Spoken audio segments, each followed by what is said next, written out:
ಕನ್ನಡ ನಾಡು ಇದು ಕನ್ನಡಿಗರ ನಾಡಿ ಮಿಡಿತ.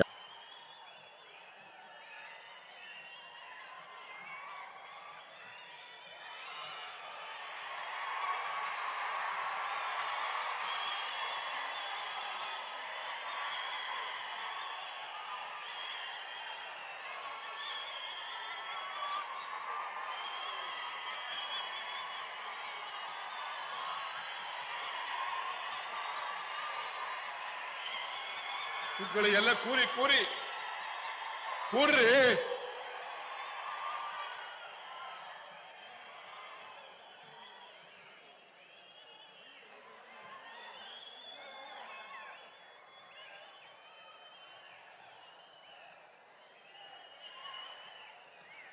ಬುಡಕಟ್ಟು ಸಾಂಸ್ಕೃತಿಕ ಉತ್ಸವ ಆದಿಕವಿ ಮಹರ್ಷಿ ವಾಲ್ಮೀಕಿ ವಿಶ್ವವಿದ್ಯಾನಿಲಯ ಇದರ ನಾಮಫಲಕದ ಅನಾವರಣ 371 ಜೆ ಇದರ ದಶಮಾನೋತ್ಸವ ಕಾರ್ಯಕ್ರಮ. ಈ ಕಾರ್ಯಕ್ರಮದಲ್ಲಿ ಮುಖ್ಯ ಅತಿಥಿಗಳಾಗಿ ಭಾಗವಹಿಸಿರ್ತಕ್ಕಂಥ ಎಐಸಿಸಿ ಅಧ್ಯಕ್ಷರು, ರಾಜ್ಯಸಭೆಯಲ್ಲಿ ವಿರೋಧ ಪಕ್ಷದ ನಾಯಕರು ಆದಂಥ ಶ್ರೀ ಮಲ್ಲಿಕಾರ್ಜುನ ಖರ್ಗೆ ಅವರೇ,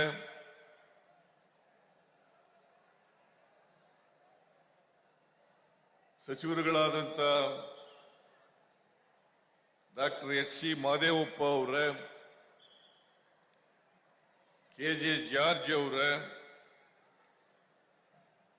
ಶ್ರೀ ಎಚ್.ಕೆ. ಪಾಟೀಲ್ ಅವರೇ,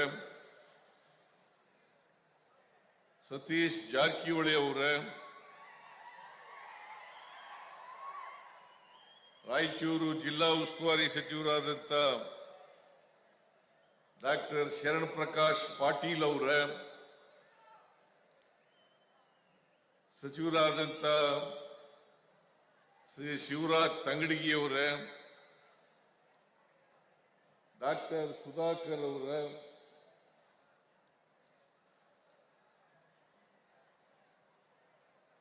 ಶ್ರೀ ಶರಣಬಸಪ್ಪ ದರ್ಶನಾಪುರ ಅವರೇ, ಎನ್.ಎಸ್. ಬೋಸರಾಜು ಅವರೇ, ಕೆಕೆಆರ್ಡಿಬಿ ಅಧ್ಯಕ್ಷರಾದಂಥ ಡಾಕ್ಟರ್ ಅಜಯ್ ಸಿಂಗ್ ಅವರೇ, ಲೋಕಸಭಾ ಸದಸ್ಯರಾದಂಥ ಕುಮಾರ್ ನಾಯ್ಕ್ ಅವರೇ, ಈ ಸಮಾರಂಭದ ಅಧ್ಯಕ್ಷರು ಶಾಸಕರು ಆದಂಥ ಶ್ರೀ ಬಸವನಗೌಡ ದದ್ದಲ್ ಅವರೇ,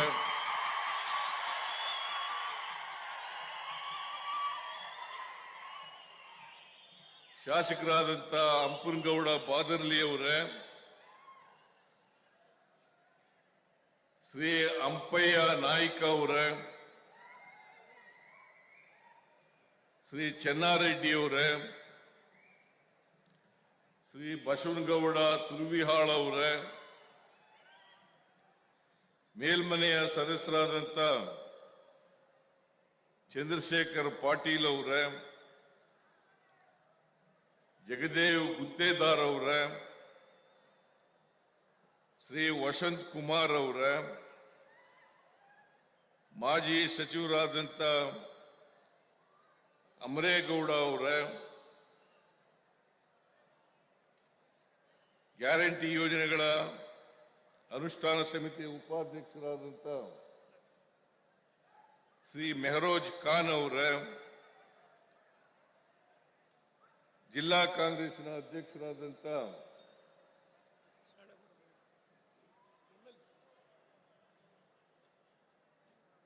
ಬಸವರಾಜ್ ಪಾಟೀಲ್ ಇಟಿಗೆ ಅವರೇ, ಇನ್ನೊಬ್ಬರು ವಿಧಾನ ಪರಿಷತ್ತಿನ ಸದಸ್ಯರಾದಂಥ ಶರಣಗೌಡ ಬಯ್ಯಾಪುರ ಅವರ, ವೇದಿಕೆ ಮೇಲಿರ್ತಕ್ಕಂಥ ಎಲ್ಲ ಆಹ್ವಾನಿತ ಗಣ್ಯರೇ, ಪಕ್ಷದ ಮುಖಂಡರುಗಳೇ, ಇಲ್ಲಿ ಇಷ್ಟೊಂದು ದೊಡ್ಡ ಸಂಖ್ಯೆಯಲ್ಲಿ ನೆರೆದಿರ್ತಕ್ಕಂಥ ಆತ್ಮೀಯ ಬಂಧುಗಳೇ, ತಾಯಂದಿರೇ,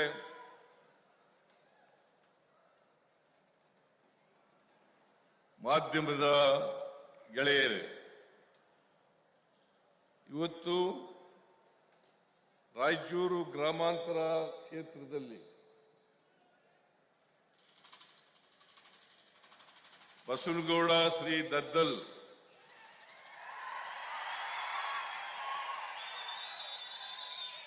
ಅವರ ನೇತೃತ್ವದಲ್ಲಿ ಈ ಕಾರ್ಯಕ್ರಮ ನಡೀತಾ ಇದೆ.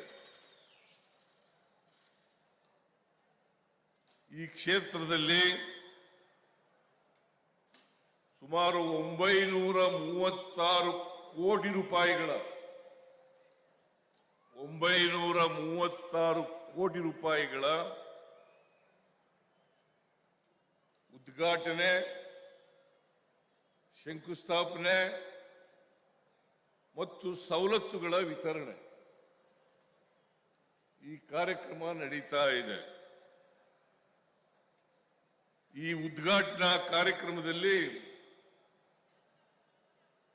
ನಾನು ಮತ್ತು ಎಲ್ಲ ಎಐಸಿಸಿ ಅಧ್ಯಕ್ಷರು ಆದಿಯಾಗಿ ಎಲ್ಲ ಮಂತ್ರಿಗಳು, ಶಾಸಕರುಗಳು ಕೂಡ ಭಾಗಿಯಾಗಿದ್ದೇವೆ ಅಂತ ಅತ್ಯಂತ ಸಂತೋಷದಿಂದ ಹೇಳಲಿಕ್ಕೆ ಬಯಸ್ತಾ ಇದ್ದೇನೆ. ಮತ್ತೆ ಈ ಕಾರ್ಯಕ್ರಮವನ್ನು ನಾವೆಲ್ಲರೂ ಕೂಡ ಅತ್ಯಂತ ಸಂತೋಷದಿಂದ ಉದ್ಘಾಟನೆಯನ್ನು ಮಾಡಿದ್ದೇವೆ. ಕೆಲವರಿಗೆ ಸಾಂಕೇತಿಕವಾಗಿ ಕೆಲವು ಸವಲತ್ತುಗಳನ್ನು ವಿತರಣೆ ಮಾಡಿದ್ದೇವೆ. ನಾನು ಹೋಗಿದ್ದೆ,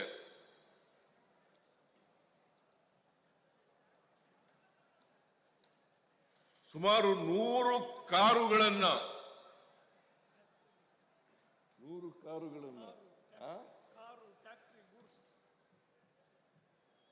ಟ್ರ್ಯಾಕ್ಟರ್ಗಳಲ್ಲದೇನೆ, ಸೈಕಲ್ ಮೋಟರ್ಗಳಲ್ಲದೇನೆ, ದ್ವಿಚಕ್ರ ವಾಹನಗಳಲ್ಲದೇನೆ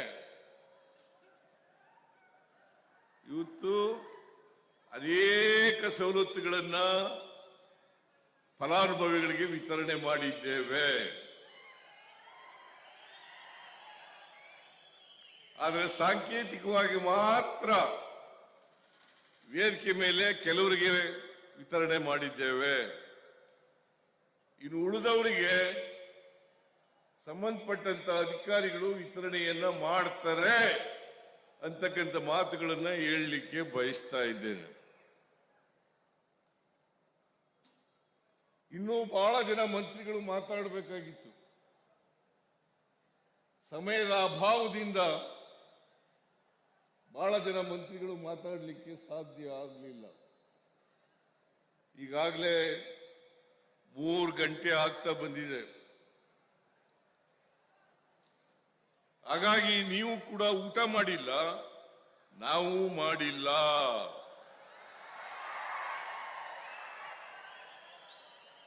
ನೀವೆಲ್ಲರೂ ಕೂಡ ಬಹಳ ಶಿಸ್ತಿನಿಂದ, ಸಂಯಮದಿಂದ ಈ ಕಾರ್ಯಕ್ರಮದಲ್ಲಿ ಕೂತಿದ್ದೀರಿ.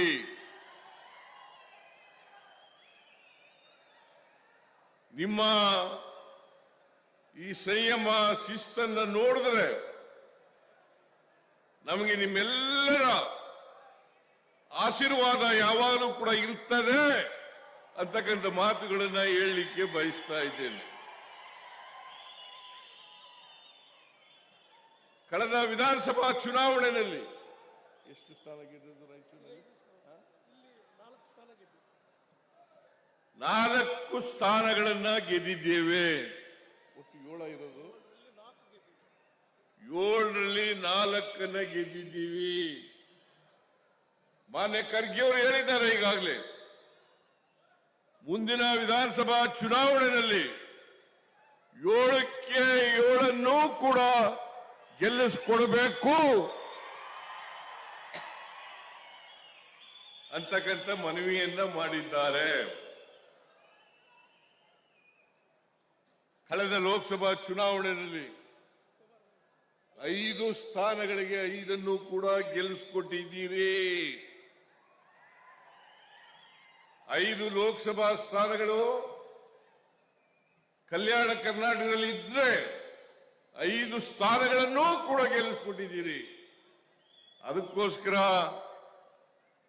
ಹೈದರಾಬಾದ್ ಕರ್ನಾಟಕ ಭಾಗದ ಎಲ್ಲ ಮತ ಬಾಂಧವರಿಗೆ ಮತ್ತು ನಿಮಗೆ ಪಕ್ಷದ ವತಿಯಿಂದ ಸರ್ಕಾರದ ವತಿಯಿಂದ ಹೃತ್ಪೂರ್ವಕವಾದಂತ ಧನ್ಯವಾದಗಳನ್ನ ಹೇಳಲಿಕ್ಕೆ ಬಯಸ್ತಾ ಇದ್ದೇನೆ. ನಾನು ಇದ್ದೇನೆ ಬರಬೇಕಾಗಿತ್ತು ಈ ಕಾರ್ಯಕ್ರಮಕ್ಕೆ. ಬಸವನಗೌಡ ದದ್ದಲ್ ಅವರು ಹಿಂದೆ ಒಂದು ದಿನ ನಿಗದಿ ಮಾಡಿದ್ರು, ಆದ್ರೆ ಆ ದಿನ ಬರಕ್ಕಾಗ್ಲಿಲ್ಲ. ಹಾಗಾಗಿ ಮುಂದಕ್ಕೆ ಹೋಗಿ ಹೋಗಿ ಹೋಗಿ ಇವತ್ತು ಅಂತಿಮವಾಗಿ ಈ ಕಾರ್ಯಕ್ರಮ ನಡೆದಿದೆ.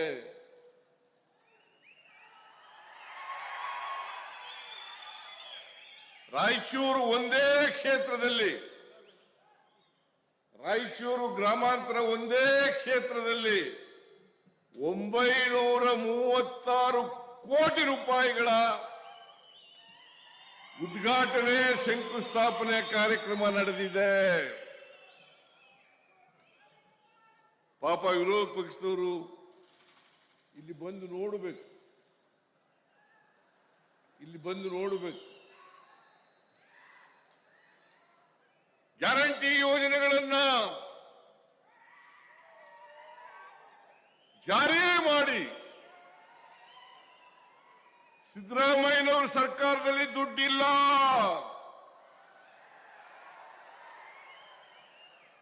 ಅಭಿವೃದ್ಧಿ ಕಾರ್ಯಕ್ರಮಗಳಿಗೆ ಹಣ ಇಲ್ಲ, ಅಭಿವೃದ್ಧಿ ಕಾರ್ಯಕ್ರಮಗಳು ನಡೀತಾ ಇಲ್ಲ ಅಂತೇಳಿ ಬೊಬ್ಬೆಯನ್ನ ಹಾಕ್ತಾರೆ, ಸುಳ್ಳನ್ನ ಹೇಳ್ತಾ ಇದ್ದಾರೆ, ಸುಳ್ಳು ಪ್ರಚಾರ ಮಾಡ್ತಾ ಇದ್ದಾರೆ. ಈ ದೇಶದ ಜನರನ್ನ, ಈ ರಾಜ್ಯದ ಜನರನ್ನ ದಾರಿ ತಪ್ಪಿಸ್ತಕ್ಕಂಥ ಕೆಲಸವನ್ನ ಮಾಡ್ತಾ ಇದ್ದಾರೆ. ಯಾಕಂತಂದ್ರೆ ಭಾರತೀಯ ಜನತಾ ಪಕ್ಷದವರು ಈಗ ಜೆಡಿಎಸ್ನವರು ಸೇರ್ಕೊಂಡಿದ್ದಾರೆ. ಅವರು ಈರೋರು ಕೂಡ ಈ ರಾಜ್ಯದ ಅಭಿವೃದ್ಧಿ ಮಾಡತಕ್ಕಂಥ, ಜನರ ಕಷ್ಟಗಳಿಗೆ ಸ್ಪಂದಿಸ್ತಕ್ಕಂಥ ಪ್ರಯತ್ನವನ್ನು ಅವರು ಅಧಿಕಾರದಲ್ಲಿ ಇದ್ದಾಗ ಮಾಡಲೇ ಇಲ್ಲ ಅಂತಕ್ಕಂಥ ಮಾತುಗಳನ್ನು ಹೇಳಲಿಕ್ಕೆ ಬಯಸ್ತಾ ಇದ್ದೇನೆ. ಅವರು ಮಾಡಲಿಲ್ಲ, ನಾವು ಮಾಡೋದನ್ನ ಸಹಿಸ್ಕೊಳ್ಳಲ್ಲ. ಇವತ್ತು 936 ಕೋಟಿ ರೂಪಾಯಿಗಳು 2 ವರ್ಷದಲ್ಲಿ ಅಭಿವೃದ್ಧಿ ಕಾರ್ಯಕ್ರಮಗಳಾಗಿದ್ರೆ ನಿಮ್ಮ ಎದುರುಗಡೆನೇ ಆಗಿರ್ತಕ್ಕಂಥದ್ದು. ಅವೆಲ್ಲ ನಾಮಫಲಕಗಳನ್ನ ಇವತ್ತು ಉದ್ಘಾಟನೆ ಮಾಡಿದ್ದೀವಿ ಅಥವಾ ಶಂಕುಸ್ಥಾಪನೆ ಮಾಡಿದ್ದೀವಿ, ನಿಮ್ ಕಣ್ಣೆದುರಿಗೆ ಇದೆ. ಈ ಕಾರ್ಯಕ್ರಮಗಳನ್ನು ನಾವು ಮಾಡಿದ್ದೀವೋ ಇಲ್ಲವೋ, ಬಿಜೆಪಿಯವರು ಹೇಳ್ತಕ್ಕಂಥದ್ದು ಸುಳ್ಳೋ ಅಲ್ವೋ ಅಂತಕ್ಕಂಥದ್ದನ್ನ ನೀವೇ ತೀರ್ಮಾನ ಮಾಡಬೇಕು, ನೀವೇ ತೀರ್ಮಾನ ಮಾಡಬೇಕು. ಇವತ್ತು ಇಡೀ ರಾಜ್ಯದಲ್ಲಿ ಹೇಗೆ ಗ್ರಾಮೀಣ ರಾಯಚೂರು ಕ್ಷೇತ್ರದಲ್ಲಿ ನಡೀತಾ ಇದೆ, ಅದೇ ರೀತಿ 224 ವಿಧಾನಸಭಾ ಕ್ಷೇತ್ರಗಳಲ್ಲಿ ನಡೀತಾ ಇದೆ ಅಂತಕ್ಕಂಥ ಮಾತುಗಳನ್ನ ಹೇಳಲಿಕ್ಕೆ ಬಯಸ್ತಾ ಇದ್ದೇನೆ. ಇವತ್ತು ಏನಾದರೂ ಕೊಟ್ಟ ಮಾತಿನಂತೆ ನಡ್ಕೊಂಡಿರ್ತಕ್ಕಂಥ ಯಾವುದಾದ್ರೂ ಸರ್ಕಾರ ಇದ್ರೆ ಅದು ನಮ್ಮ ಸರ್ಕಾರ, ಕಾಂಗ್ರೆಸ್ ಸರ್ಕಾರ. ಇದನ್ನ ನೀವು ಅರ್ಥ ಮಾಡ್ಕೋಬೇಕಾಗ್ತದೆ. ನಾವು ಏನು ಮಾತು ಕೊಟ್ಟಿದ್ದು 2013ರಿಂದ 18ರವರೆಗೆ. ಅವತ್ತು ಕೂಡ ಕೊಟ್ಟ ಮಾತಿನಂತೆ ನಡ್ಕೊಂಡಿದ್ದೀವಿ. ಮತ್ತೆ 2023ರಿಂದ ಇವತ್ತಿನವರೆಗೆ ಕೊಟ್ಟ ಮಾತಿನಂತೆ ನಡ್ಕೊಂಡಿದ್ದೀವಿ. ನಡ್ಕೊಂಡಿದ್ದೀವೋ ಇಲ್ಲ? ನಡ್ಕೊಂಡಿದ್ದೀವೋ ಇಲ್ಲ? ನಾವು 2013ರಲ್ಲಿ 165 ಗ್ಯಾರಂಟಿ ಭರವಸೆಗಳನ್ನು ಕೊಟ್ಟಿದ್ದು. 113ರಲ್ಲಿ ಅಲ್ಲ, 2013ರಲ್ಲಿ 165 ಭರವಸೆಗಳನ್ನ ಕೊಟ್ಟಿದ್ದು. 165 ಭರವಸೆಗಳಲ್ಲಿ 158 ಭರವಸೆಗಳನ್ನು ಈಡೇರಿಸಿದ್ದೇವೆ. ಮ್ಯಾನಿಫೆಸ್ಟೋನಲ್ಲಿ ಹೇಳಿರ್ತಕ್ಕಂಥ ಭರವಸೆಗಳನ್ನು ಬಿಟ್ಟು ಇನ್ನೂ 30 ಭರವಸೆಗಳನ್ನು ಈಡೇರಿಸಿದ್ದೇವೆ. ಈಗ 593 2023ರ ವಿಧಾನಸಭಾ ಚುನಾವಣಾ ಸಂದರ್ಭದಲ್ಲಿ 593 ಭರವಸೆಗಳನ್ನು ಕೊಟ್ಟಿದ್ದು. ಈ 2 ವರ್ಷದಲ್ಲಿ 242 ಭರವಸೆಗಳನ್ನು ಈಡೇರಿಸಿದ್ದೇವೆ. ಉಳಿದ ಭರವಸೆಗಳನ್ನು ಕೂಡ ಇನ್ನು 3 ವರ್ಷದಲ್ಲಿ ಈಡೇರಿಸ್ತೇವೆ ಅಂತಕ್ಕಂಥ ಮಾತುಗಳನ್ನ ತಮಗೆ ತಿಳಿಸಲಿಕ್ಕೆ ಬಯಸ್ತಾ ಇದ್ದೇನೆ. ಅವರು 2018ರಲ್ಲಿ 600 ಭರವಸೆಗಳನ್ನು ಕೊಟ್ಟಿದ್ರು. 600 ಭರವಸೆಗಳನ್ನು ಕೊಟ್ಟಿದ್ರು.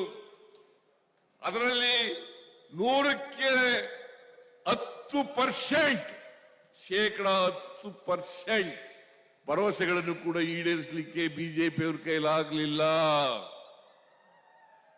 ಈಡೇರಿಸಲಿಕ್ಕೆ ಆಗಲಿಲ್ಲ. ಅವರು ನಮಗೆ ಇವತ್ತು ಪಾಠ ಹೇಳ್ತಾರೆ. ರಾಜ್ಯ ಸರ್ಕಾರ ಏನೂ ಮಾಡ್ತಾ ಇಲ್ಲ, ಗ್ಯಾರಂಟಿ ಯೋಜನೆಗಳನ್ನ ಜಾರಿ ಮಾಡಿಬಿಟ್ಟಿದ್ದಾರೆ, ಅದಕ್ಕೆ ದುಡ್ಡಿಲ್ಲ. ನಾನು ಗ್ಯಾರಂಟಿ ಯೋಜನೆಗಳಿಗೆ ಸುಮಾರು 50,000 ಕೋಟಿಗೂ ಹೆಚ್ಚು ಹಣವನ್ನು ಇಟ್ಟಿದ್ದೇನೆ. ಇಲ್ಲಿವರೆಗೆ 90,000 ಕೋಟಿ ಗ್ಯಾರಂಟಿ ಯೋಜನೆಗಳಿಗೆ ಖರ್ಚಾಗಿದೆ. 90,000 ಕೋಟಿ ಈ 2 ವರ್ಷದಲ್ಲಿ 90,000 ಕೋಟಿ ಹಣ ಖರ್ಚಾಗಿದೆ. ಇವತ್ತು ಗ್ಯಾರಂಟಿ ಯೋಜನೆಗಳಿಗೆ ದುಡ್ಡು ಇಲ್ಲದೆ ಹೋದರೆ ಇವನ್ ಜಾರಿ ಮಾಡಕ್ಕಾಯ್ತಿತ್ತ? ಸರ್ಕಾರ ದಿವಾಳಿಯಾಗಿದ್ರೆ ಈ ಎಲ್ಲ ಕಾರ್ಯಕ್ರಮಗಳನ್ನು ಮಾಡ್ಲಿಕ್ಕೆ ಸಾಧ್ಯ ಆಯ್ತಿತ್ತ? ಇನ್ನೊಂದು, ಎಲ್ಲ ಕಡೆ ಪ್ರಚಾರ ಮಾಡೋದು, ಬೆಲೆ ಏರಿಕೆ ಆಗ್ಬಿಟ್ಟಿದೆ, ಸಿದ್ದರಾಮಯ್ಯನವರ ಸರ್ಕಾರದಲ್ಲಿ ಬೆಲೆ ಏರಿಕೆ ಆಗ್ಬಿಟ್ಟಿದೆ. ನಾನು ಕೇಳ್ತೀನಿ, ಇವತ್ತು ಏನಾದರೂ ದೇಶದಲ್ಲಿ ಬೆಲೆ ಏರಿಕೆ ಆಗಿದ್ರೆ ಅದಕ್ಕೆ ನೇರವಾಗಿ ಕಾರಣ ನರೇಂದ್ರ ಮೋದಿಯವರು, ಈ ದೇಶದ ಪ್ರಧಾನಮಂತ್ರಿ. ಈ ದೇಶದ ಪ್ರಧಾನಮಂತ್ರಿ ನರೇಂದ್ರ ಮೋದಿಯವರು 2014ರಲ್ಲಿ ಅಧಿಕಾರಕ್ಕೆ ಬಂದರು. ಅವತ್ತು 10 ತೊಲಾ ಚಿನ್ನ 28,000 ರೂಪಾಯಿ. 28,000 ರೂಪಾಯಿ. ಇವತ್ತು 1 ಲಕ್ಷ. 1 ಲಕ್ಷ, ಸುಮಾರು 4 ಪಟ್ಟು ಹೆಚ್ಚಾಗಿದೆ. 4 ಪಟ್ಟು ಹೆಚ್ಚಾಗಿದೆ. ಈ 4 ಪಟ್ಟು ಚಿನ್ನ ಹೆಚ್ಚಾಗಬೇಕಾದ್ರೆ ನಾನ್ ಕಾರಣನ? ಬಿಜೆಪಿಯವರೇ ನಾನ್ ಕಾರಣನ? ಜೆಡಿಎಸ್ ನವರೇ ನಾನ್ ಕಾರಣನ? ಬೆಳ್ಳಿ 1 ಕೆಜಿ 2014ರಲ್ಲಿ 43,000 ರೂಪಾಯಿ. ಇವತ್ತು 95,000 ರೂಪಾಯಿ. ಯಾರು ಕಾರಣ ಇದಕ್ಕೆ? ಗೊಬ್ಬರದ ಬೆಲೆ ಎಷ್ಟಿತ್ತು? ಪೆಟ್ರೋಲ್ ಬೆಲೆ ಎಷ್ಟಿತ್ತು? ಡೀಸೆಲ್ ಬೆಲೆ ಎಷ್ಟಿತ್ತು? ಮತ್ತೆ ಗ್ಯಾಸ್ ಸಿಲಿಂಡರ್ಗಳ ಬೆಲೆ ಎಷ್ಟಿತ್ತು? ನಾಚಿಕೆ ಆಗಲ್ಲ ನಿಮಗೆ? ಮಾನ ಮರ್ಯಾದೆ ಏನಾದ್ರು ಇದೆಯಾ ನಿಮಗೆ? ನಿಮ್ಗಲ್ಲ, ಅವ್ರಿಗೆ, ಬಿಜೆಪಿ ಅವ್ರಿಗೆ. JDS-ನವರಿಗೆ ಅವ್ರಿಗೇನಾದ್ರು ಮಾನ ಮರ್ಯಾದೆ ಇದೆಯಾ? ಇದ್ದೀರಿ ಹಿಂಗೆಲ್ಲ ಮಾತಾಡ್ತಾರ? ಮಾನ ಮರ್ಯಾದೆ ಏನೂ ಇಲ್ಲ. ಇವತ್ತು ಎಲ್ಲ ಗ್ಯಾರಂಟಿ ಯೋಜನೆಗಳನ್ನು ಜಾರಿ ಮಾಡಿದ್ದೀವಿ. ಶಕ್ತಿ ಯೋಜನೆಯನ್ನ ಜಾರಿ ಮಾಡಿದ್ದೇವೆ. ಅದು ಜೂನ್ ತಿಂಗಳಲ್ಲೇ ಜಾರಿ ಮಾಡೋದು.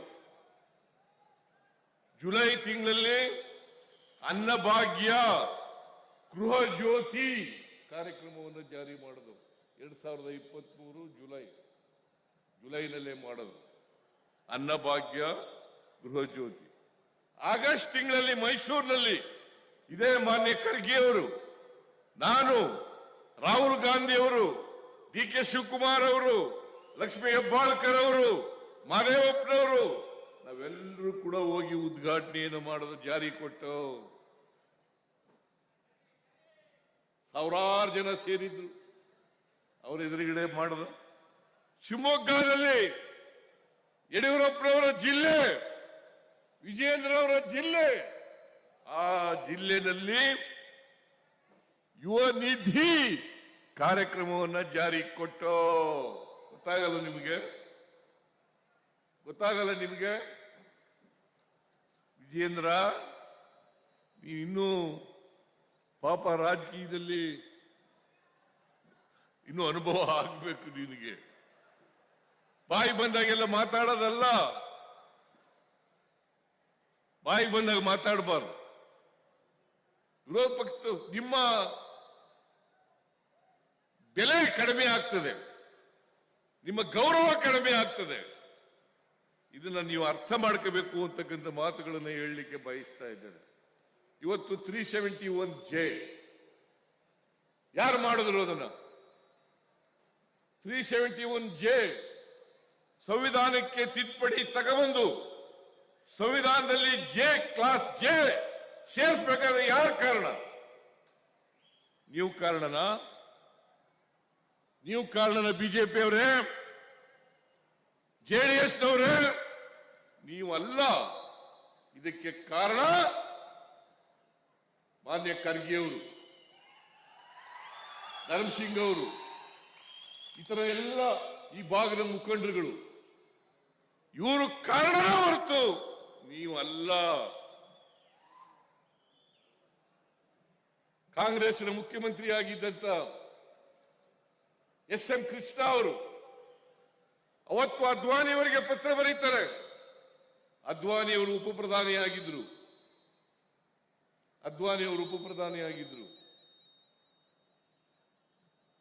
ಅವರಿಗೆ ಪತ್ರ ಬರೀತಾರೆ. ಹೋಮ್ ಮಿನಿಸ್ಟರ್ ಆಗಿದ್ರು. ಪತ್ರ ಬರೀತಾರೆ, 371 ಮಾಡಿ, 371 ಸಂವಿಧಾನಕ್ಕೆ ತಿದ್ದುಪಡಿ ತಗೋಬರ್ರಿ, 371J ಮಾಡಿ ಅಂತ ಹೇಳ್ತಾರೆ. ಅದಕ್ಕೆ ಅದ್ವಾನಿಯವರು, ಈ ದೇಶದ ಉಪ ಪ್ರಧಾನಿ, ಅವರು ಉತ್ತರ ಬರೀತಾರೆ SM ಕೃಷ್ಣ ಅವರಿಗೆ, ಮಾಡ್ಲಿಕ್ಕಾಗಲ್ಲ.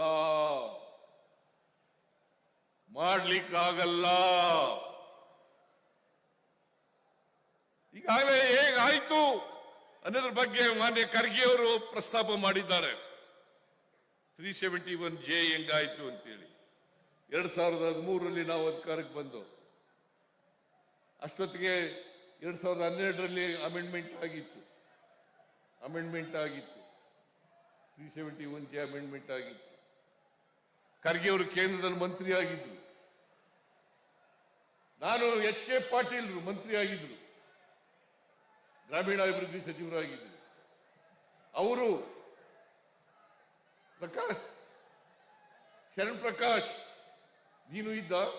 ನೀನು ತಂಗಡಗಿ ಇವರೆಲ್ಲರೂ ಕೂಡ ಸದಸ್ಯರು, ಇವರು ಚೇರ್ಮನ್ರು.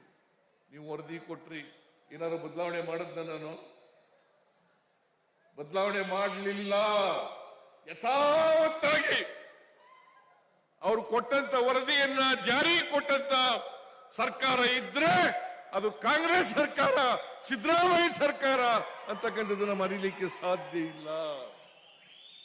ಬಿಜೆಪಿಯವರಿಗೆ ಯಾವುದೇ ನೈತಿಕ ಹಕ್ಕಿಲ್ಲ. ಅವ್ರ ಕಾಲದಲ್ಲಿ ಮಾಡಲಿಲ್ಲ, ಮಾಡಲ್ಲ ಅಂತ ಹೇಳ್ಬಿಟ್ರು ನರೇಂದ್ರ ಮೋದಿಯವರು, ಅಲ್ಲ ಎಂತವರು, ಅದ್ವಾನಿಯವರು ಆಗಲ್ಲ ಆಗಲ್ಲ.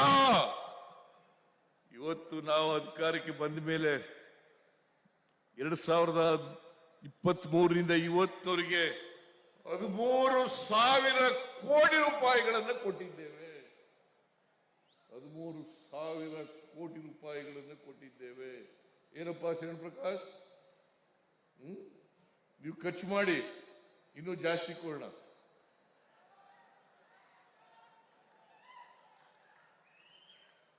ಇನ್ನು ಜಾಸ್ತಿ ಕೊಡೋಣ. ಯಾಕಂತಂದ್ರೆ ಕಲ್ಯಾಣ ಕರ್ನಾಟಕ ಶಿಕ್ಷಣದಲ್ಲಿ, ಆರೋಗ್ಯದಲ್ಲಿ ಹಿಂದೆ ಇದೆ. ಅದಕ್ಕೋಸ್ಕರ ನಾನು ಹೇಳಿದ್ದೀನಿ, ಅಜಯ್ ಸಿಂಗ್ ಅವ್ರಿಗೆ ಹೇಳಿದ್ದೀನಿ, ಸ್ಪಷ್ಟವಾಗಿ ಹೇಳಿದ್ದೀನಿ, ಶಿಕ್ಷಣಕ್ಕೆ, ಆರೋಗ್ಯಕ್ಕೆ ಮತ್ತೆ ಉದ್ಯೋಗ ನೀಡಲಿಕ್ಕೆ ಹೆಚ್ಚು ಅನುದಾನವನ್ನ ಕೊಡಿ ಅಂತಕ್ಕಂಥ ಮಾತುಗಳನ್ನು ಹೇಳಿದ್ದೇನೆ. ಹೇಳಿದಿನ ಇಲ್ಲ? ಹೇಳಿದಿನ ಇಲ್ಲ? 5,000 ಕೋಟಿ ಈ ವರ್ಷ, ಕಳೆದ ವರ್ಷ 5,000 ಕೋಟಿ, ಮುಂದಿನ ವರ್ಷ, ಹಿಂದಿನ ವರ್ಷ 3,000 ಕೋಟಿ, ಒಟ್ಟು 13,000 ಕೋಟಿ. ಈಗಾಗಲೇ ಹೇಳಿದ್ದಾರೆ ಮಾನ್ಯ ಖರ್ಗೆ ಅವರು. ಇವತ್ತು ಇಲ್ಲಿ ಡಾಕ್ಟರ್ಗಳು ಆಗಿದ್ರೆ, ಇಂಜಿನಿಯರ್ಗಳಾಗಿದ್ರೆ, ಟೀಚರ್ಗಳಾಗಿದ್ರೆ, ಪ್ರೊಫೆಸರ್ಗಳಾಗಿದ್ರೆ, ತಹಸೀಲ್ದಾರ್ಗಳಾಗಿದ್ರೆ, ಅಸಿಸ್ಟೆಂಟ್ ಕಮಿಷನರ್ ಆಗಿದ್ರೆ, ಇದಕ್ಕೆ ಕಾರಣ 371J ಕಾರಣ ಅಂತಕ್ಕಂಥದ್ದನ್ನ ಅರ್ಥ ಮಾಡ್ಕೋಬೇಕಾಗ್ತದೆ. 371J ಇದನ್ನು ಮಾಡಿದವರು ಕಾಂಗ್ರೆಸ್ನವರು, ಮಲ್ಲಿಕಾರ್ಜುನ ಖರ್ಗೆಯವರು, ಧರ್ಮಸಿಂಗ್ ಅವರು, ಈ ತರ ಎಲ್ಲ ಈ ಭಾಗದ ಮುಖಂಡರುಗಳು ಇದನ್ನು ಮಾಡಿದ್ರು ಅಂತಕ್ಕಂಥದನ್ನ ನೀವು ಯಾವಾಗಲೂ ಕೂಡ ಜ್ಞಾಪಕ ಇಟ್ಕೋಬೇಕಾಗ್ತದೆ. ಅದಕ್ಕೆ ನೀವು ಯಾವಾಗಲೂ ಕೂಡ ಈ ಕಲ್ಯಾಣ ಕರ್ನಾಟಕದ ಜನ ಕಾಂಗ್ರೆಸ್ ಅನ್ನ ಕೈ ಬಿಟ್ಟಿಲ್ಲ, ಆಶೀರ್ವಾದ ಮಾಡಿದ್ದೀರಿ.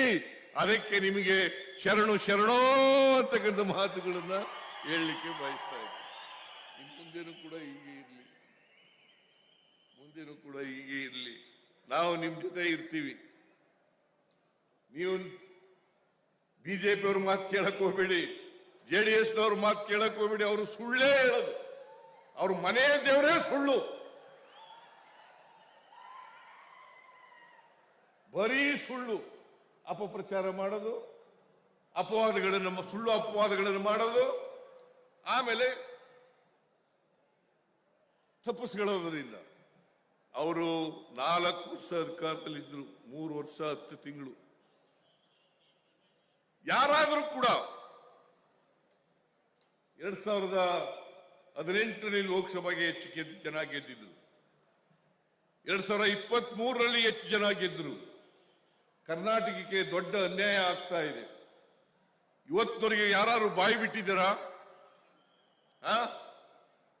14ನೇ ಹಣಕಾಸಿನ ಆಯೋಗ, 16ನೇ ಹಣಕಾಸಿನ ಆಯೋಗ, 15, ಈಗ 16ನೇ ಹಣಕಾಸಿನ ಆಯೋಗ ಬರಬೇಕು. 2027 ಮಾರ್ಚ್ 31 ಕೊಟ್ಬಿಡ್ತಾರೆ ಆಯೋಗದ ವರದಿಯನ್ನು. 2026 ಮಾರ್ಚ್ ಒಳಗಡೆ ಕೊಡ್ತಾರೆ. ನಾನು ಈಗಲೂ ಹೇಳ್ತೀನಿ, ನಮಗೆ 15ನೇ ಹಣಕಾಸಿನಲ್ಲಿ ದೊಡ್ಡ ಅನ್ಯಾಯ ಆಯಿತು. ಒಟ್ಟು 15ನೇ ಹಣಕಾಸಿನಲ್ಲಿ ಕರ್ನಾಟಕ ರಾಜ್ಯಕ್ಕೆ ಆಗಿರ್ತಕ್ಕಂಥ ಅನ್ಯಾಯ 80,000 ಕೋಟಿ. 80,000 ಕೋಟಿ 15ನೇ ಹಣಕಾಸಿನ ಆಯೋಗದಲ್ಲಿ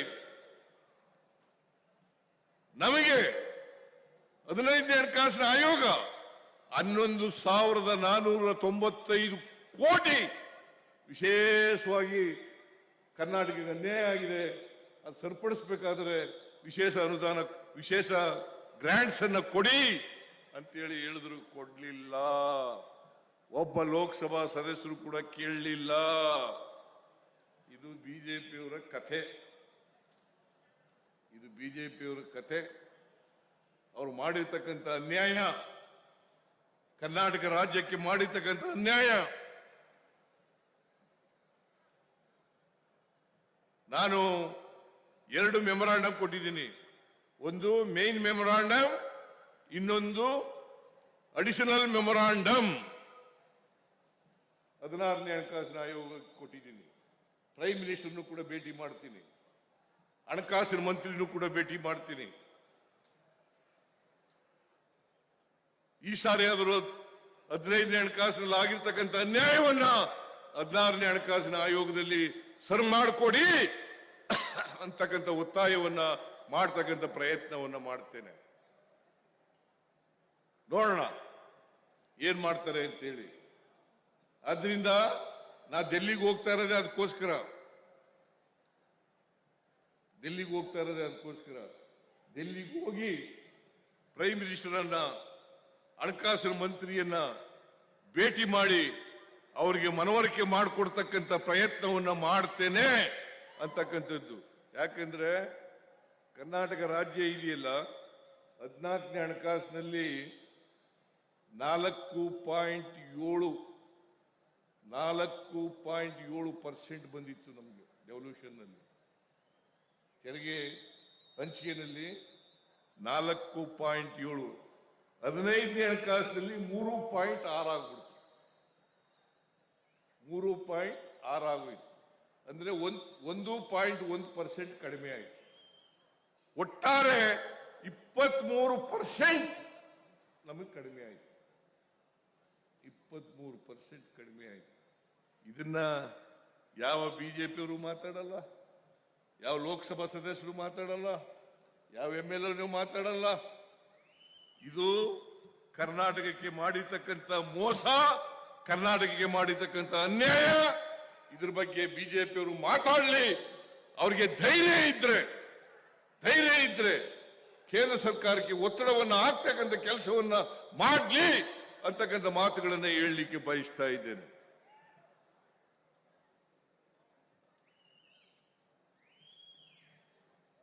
ಅವ್ರು ಮಾಡಲ್ಲ ಅಂತ ಗೊತ್ತಿದೆ ನನಗೆ. ಯಾಕಂದ್ರೆ ಅವ್ರಿಗೆ ಧೈರ್ಯನೇ ಇಲ್ಲ. ಪ್ರಧಾನಮಂತ್ರಿ ಹೋಗಿ ಹತ್ರ ನಿಂತ್ಕೊಳ್ಳಕ್ಕೆ ಧೈರ್ಯನೇ ಇಲ್ಲ ಅವರಿಗೆ. ಅದೇನೇ ಆಗಲಿ, ನಮ್ಮ ಹೋರಾಟವನ್ನ ಮುಂದುವರಿಸತಕ್ಕಂಥ ಕೆಲಸವನ್ನ ನಾವು ಮಾಡ್ತೇವೆ. ಕರ್ನಾಟಕ ರಾಜ್ಯಕ್ಕೆ ಆಗಿರ್ತಕ್ಕಂಥ ಅನ್ಯಾಯವನ್ನ ಸರಿಪಡಿಸಲಿಕ್ಕೆ ಎಲ್ಲ ರೀತಿಯ ಹೋರಾಟವನ್ನು ಕೂಡ ನಾವು ಮಾಡ್ತೇವೆ ಅಂತಕ್ಕಂಥ ಮಾತುಗಳನ್ನು ಹೇಳಿ, ನೀವೆಲ್ಲ ನಮ್ಮ ಹೋರಾಟಗಳಲ್ಲಿ ನಮ್ಮ ಜೊತೆ ಇರಬೇಕು ಅಂತಕ್ಕಂಥ ಮಾತುಗಳನ್ನು ಹೇಳಿ ಮತ್ತೊಮ್ಮೆ ಹೇಳ್ತೀನಿ, ದದ್ದಲ್ಲವರು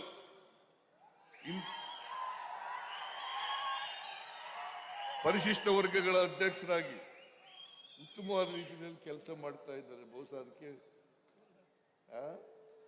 ಉತ್ತಮವಾದ ರೀತಿಯಲ್ಲಿ ಕೆಲಸ ಮಾಡ್ತಾ ಇದ್ದಾರೆ. ಇನ್ನೊಂದು ಸಾರಿ ಗೆಲ್ಸಿ, ಅವರಿಗೆ ಮುಂದೆ ಅವರಿಗೆ ಭವಿಷ್ಯ ಇದೆ. ಈ ಸಾರಿ ನೋಡ್ರಿ ಹೇಳೋಣ, ಆಮೇಲೆ ಇನ್ನೊಂದು ಸಾರಿ ಹೇಳೋಣ. ಏನಪ್ಪ 28ರಲ್ಲಿ ಗೆಲ್ಸಿ, ಆಮೇಲೆ ನೋಡೋಣ.